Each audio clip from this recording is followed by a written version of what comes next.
UNS School Spot මගින් අද අපිට ඔයාලා කියලා දෙන්නේ මගේ යාළුවන්ට වැව් මාළු කරියක් බොරේට හිඳගන්නේ කොහොමද කියලා. මුලින්ම ලුණුයි කහයි ගම්මිරිසු විදලා සීසන් කරගත්ත වැව් මාළු ටිකට තෙල් ස්වල්පයක් දාලා ඔන්න ඉස්සලාම අපි රම්පේ ලුණු කරපිංචා සුදු ලුණු තක්කාලි කෑල්ලක් අමු මිරිස් ගොරක කෑලි 2ක් 3ක් එනසාල් කරාඹ නැටි කුරුඳු පොතු කෑල්ලක් තියෙනවා නම් සේර කෑල්ලකුත් දාගන්න. මං ගාව තිබ්බේ නෑ. ඔන්න දැන් අපි චුට්ටක් රන්වන් පාට වෙනකම් ඕක චුට්ටක් ටෙම්පරාදු කරගමු.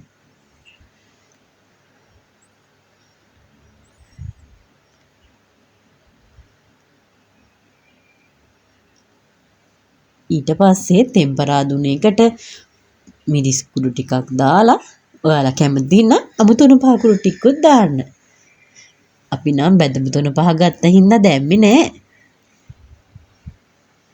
දැන් සීසන් කරගත්ත වැව් මාළු ටික දාලා කැරි තැම්බෙන්න කලින් අපි ටිකක් හොඳට කලවම් කරගන්න ඕනේ. මොකද වැව් මාළු කියන්නේ ඉක්මනට කැඩෙන මාළු జాතියක්නේ.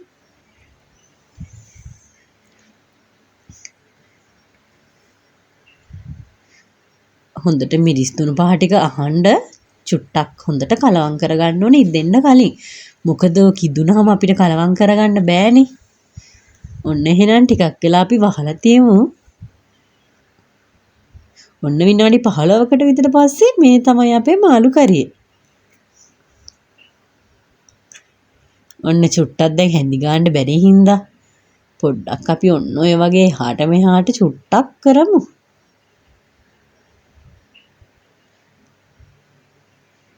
තව ටිකක් අපිට ඉදිලා මදි. තව චුට්ටක් අපි දාමු. ලිප වහලා තියමු. ඔන්න දැන් නම් ගානට හිඳිලා තියෙන්නේ. කොහොමද මේකත් එක්ක රෝස් පාන් කෑල්ලකුයි පොල් සම්බෝලෙකුයි තිබ්බනම් රස පාටයි නේද?